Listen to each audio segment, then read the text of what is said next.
7 bölüm. Падыша өз үйүндө жашап жатты. Теңир анын айланасындагы баардык душмандарынан ага тынчтык берди. Ошол учурда падыша Натан пайгамбарга мындай деди: мен кедир жыгачынан салынган үйдө жашап жатам. Ал эми Кудайдын келишим сандыгы чатырдын астында турат. Ошондо Натан падышага: жүрөгүңдө эмне болсо, ошонун баарын жаса. Анткени Теңир сени менен деди. Бирок ошол эле түнү Натанга Теңирден мындай сөз болду: баргында менин кулумду Дөөткө айт. Теңир мындай деди де: мен жашай турган үйдү кура турган сенсиңби? Ысрайыл уулдарын Мисирден алып чыккан күндөн ушул күнгө чейин мен үйдө жашаган жокмун. Чатырда, жыйын чатырында жашап келдим. Бүткүл Ысрайыл уулдары менен кайсы гана жерде жүрбөйүн, менин элим Ысрайылды кайтарууга өзүм дайындаган Ысрайылдын уруусуна эмне үчүн мага кедирден үй куруп бербейсиңер деп айттым беле. Азыр менин кулум Дөөткө Себайот Теңир мындай дейт дегин: менин элим Ысрайылга жол башчы болушуң үчүн мен сени кой короодон алгам. Сен кайда барсаң да баардык жерде сени менен болдум. Сенин алдыңда баардык душмандарыңды кырдым. Сенин атыңды чыгарып, жер үстүндөгү улуу адамдар сыяктуу даңктуу кылдым. Мен өзүмдүн элим Ысрайыл үчүн жер даярдайм. Аны жайгаштырам. Ал өз жеринде бейпил жашайт. Мындан ары эч ким анын тынчын албайт. Өз элим Ысрайылга башкаруучуларды койгон күндөн тартып, кара ниет адамдар аларды кысымга алып келишкен. Мындан ары андай болбойт. Мен сени душмандарыңдан куткарып, тынчтык берем.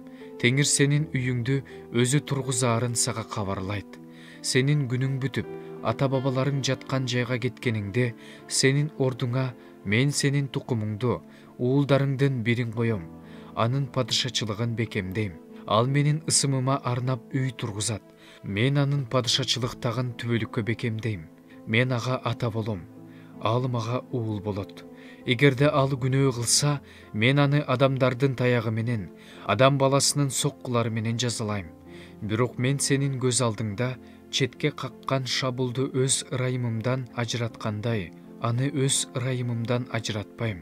Менин алдымда сенин тукумуң жана падышачылыгың түбөлүккө бекем болот. Тагың түбөлүккө турат. Ушул айтылган сөздөрдүн баарын, ушул көрүнүштүн баарын Натан Дөөткө айтып берди. Дөөт падыша барды да Теңирдин алдында туруп мындай деди: эгедер Теңирим, сен мени ушунча көтөргүдөй, мен киммин? Менин тукумум ким? Сенин көзүңө бул да аз көрүндү. Эгедер Теңирим, бирок сен өзүңдүн, кулуңдун тукумунун келечеги жөнүндө да айттың.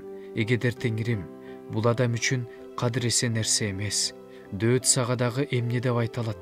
Эгедер Теңирим, сен өзүңдүн кулуңду билесиң. Сен бул улуу нерсенин баарын өз кулуңа ачып берип, өзүңдүн сөзүң боюнча жана өзүңдүн жүрөгүңдүн каалоосу боюнча ишке ашырып жатасың. Сен улуусуң, Теңирим. Кудайым, анткени өз кулагыбыз менен уккандарыбыз боюнча сага тең келген эч ким жок. Сенден башка Кудай жок. Жер жүзүндө сенин элиң Ысрайылда эл барбы? Өзүңө эл кылып алыш үчүн, өз ысымыңды даңкташ үчүн Мисир жеринен алып чыккан, өз элиңдин алдында элдерди жана кудайларды кууп чыгып, улуу жана коркунучтуу иштерди кылыш үчүн жалгыз ушул элге өзүң келгенсиң. Сен өз элиң Ысрайылды өзүңө менчик эл кылып түбөлүккө бекемдедиң. Сен Теңир, анын Кудайы болдуң. Эми Кудай Теңир өзүңдүн кулуң жөнүндө, анын тукуму жөнүндө айткан сөзүңдү түбөлүккө бекемде. Айтканыңды аткар. Себайот Теңир, Ысрайылдын Кудайы деп сенин ысымыңды түбөлүккө даңазалашсын. Сенин алдыңда өз кулуң Дөөттүн тукуму бекем болсун. Сен Себайот Теңир, Ысрайылдын Кудайы, өз кулуңа сенин үйүңдү тургузам деп айткан үчүн кулуң сага ушундай сыйынууга батынды. Эгедер Теңирим, сенин үйүңдү тургузам деп айтканың үчүн кулуң сага ушундай сыйынууга батынды. Эгедер Теңирим, сен Кудайсың. Сенин сөзүң чындык. Өзүңдүн кулуңа сен ушундай жакшы нерсени билдирдиң.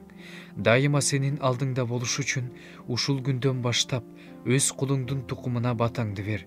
Анткени муну Эгедер Теңирим, сен айттың. Сенин батаң менен өз кулуңдун тукуму түбөлүккө баталуу болот.